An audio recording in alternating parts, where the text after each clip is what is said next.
ആനകളുടെ തോഴനാണ് ആദർശ്.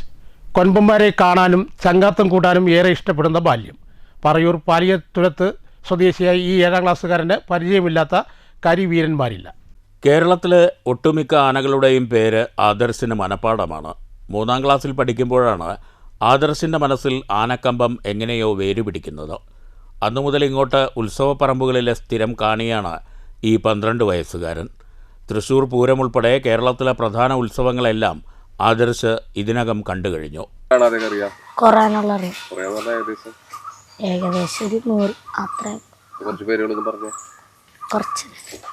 തെച്ചിക്കൊട്ടാവ് രാമേന്ദ്രൻ, തെച്ചിക്കൊട്ടാവ് ദേവിദാസൻ, ഊട്ടോളി അനന്തൻ, ഊട്ടോളി പ്രസാദ്, ഊട്ടോളി മഹാദേവൻ, ഊട്ടോളി ചന്തു, ഊട്ടോളി ഗജേന്ദ്രൻ, ഊട്ടോളി രാമൻ, ഊട്ടോളി അനന്തൻ, മംഗലാവുന്ന് കർണൻ, മംഗലാവുന്ന് ശരണൈവൻ, മംഗലാവുന്ന് ഗണപതി, മംഗലാവുന്ന് ഉമാമേശ്വരൻ.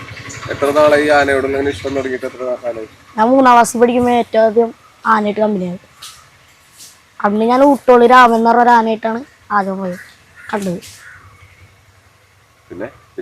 പിന്നീട് എല്ലാ ആനകളെയും പാപ്പാമാരായിട്ടൊക്കെ കമ്പനിയായി. പിന്നെ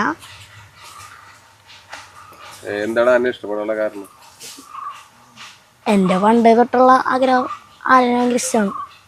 എന്താണെന്ന് എനിക്കറിയില്ല. ഇല്ല, കുഴപ്പമൊന്നുമില്ല. മിക്ക ഉത്സവങ്ങൾക്കും പോകാറുണ്ട്. സമീപ പ്രദേശത്ത് എവിടെ ആന എത്തിയാലും ആദർശ് അവിടെ ഉണ്ടാകും. പറ്റാവുന്നിടത്തൊക്കെ തൻ്റെ സൈക്കിളിലാണ് ആദർശ് ചെന്നെത്തുന്നത്. ആനയോളം വലിപ്പമുള്ളൊരു ആഗ്രഹം തൻ്റെ കുഞ്ഞുമനസ്സിൽ നട്ടുവളർത്തുന്നുണ്ട് ഈ ബാലൻ. എന്താണ് ആഗ്രഹം? ആനയുമായി ബന്ധപ്പെട്ടിട്ടുള്ള ഏറ്റവും വലിയ ആഗ്രഹം എന്താണ്? ഏതെങ്കിലും ആന കാണണമെന്നോ? എനിക്കൊരു ആനനെ മേടിക്കണമെന്ന് ആഗ്രഹം. ആന സ്വന്തമായിട്ട് മേടിക്കണം. അപ്പൊ അതിനെങ്ങനെ വാങ്ങും?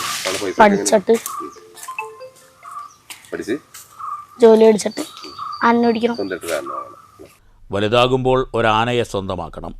അതിനായി പഠിച്ച് ജോലി നേടണം. ഈ മോഹത്തിൻ്റെ കൈപിടിച്ച് ലക്ഷ്യം തേടി നടക്കുകയാണ് ആദർശ്. News bureau, Thrissur.